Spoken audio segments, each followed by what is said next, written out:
मुकेश अंबानी यानी कि हमारे मोटा भाई जितने मशहूर हैं उनसे ज्यादा मशहूर है उनका घर एंटीलिया।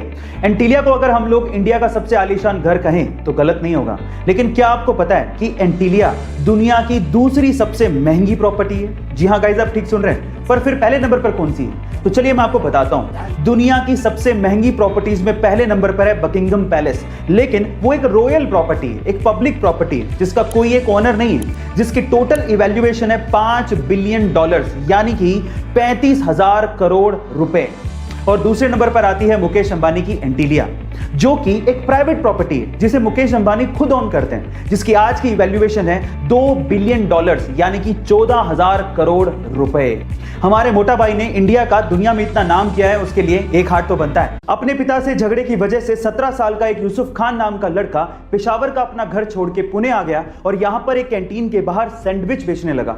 उसने तब किसी को नहीं बताया था कि वो एक अमीर घराने से ताल्लुक रखता है। वो बहुत ही अच्छी उर्दू और इंग्लिश बोलते थे। इसी वजह से बॉम्बे टॉकीज की मालकिन देविका रानी की नजर जब इस लड़के पर पड़ी तो उन्होंने इन्हें नाम बदलकर हिंदी फिल्मों में अपनी किस्मत आजमाने को कहा। और जब अपना नाम बदलकर इन्होंने हिंदी सिनेमा में कदम रखा तो फिर क्या था, वो पहले ऐसे एक्टर बने जिन्हें हिंदी सिनेमा में फिल्म फेयर का बेस्ट एक्टर अवार्ड दिया गया। इन्हें फिल्म फेयर का बेस्ट एक्टर अवार्ड 8 बार मिला, जो कि आज तक का एक रिकॉर्ड है जिसे महानायक अमिताभ बच्चन और शाहरुख खान तक नहीं तोड़ पाए हैं। इन्हें पद्मश्री, पद्म विभूषण और दादा साहिब फाल्के पुरस्कार से नवाजा गया था और उसी दौरान उन्हें पाकिस्तान का सर्वोच्च सम्मान निशाने इम्तियाज भी दिया गया था। ये शख्सियत कोई और नहीं बल्कि ट्रेजेडी किंग दिलीप कुमार थे। अमेज़न, जो कि एक बहुत बड़ी ई कॉमर्स साइट है, उस पे अलग अलग आइटम्स पे अलग अलग ऑफर्स और डिस्काउंट्स आते रहते हैं, लेकिन लास्ट मंडे को अमेज़न ने एक आइटम पे कुछ ज्यादा ही बड़ा डिस्काउंट निकाल दिया।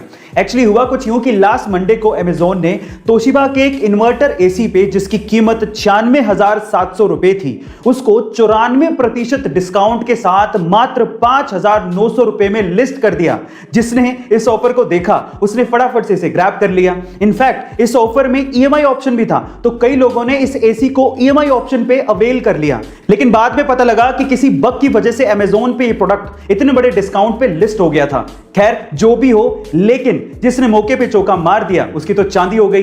गाइस, क्या आपको इसके पहले तक इंफॉर्मेशन पता थी? और अभी हाल ही में न्यूजीलैंड के एक समुद्री तट फेयरवेल स्पिट पर 50 व्हेल जाकर फंस गई। वो तो किस्मत थी कि वहां पर व्हेल्स को बचाने के लिए बहुत से वॉलंटियर्स आ गए। सबसे पहले उन्होंने व्हेल्स को शांत किया, फिर उसके बाद अधिकतर व्हेल्स को समुद्र में पहुंचा दिया।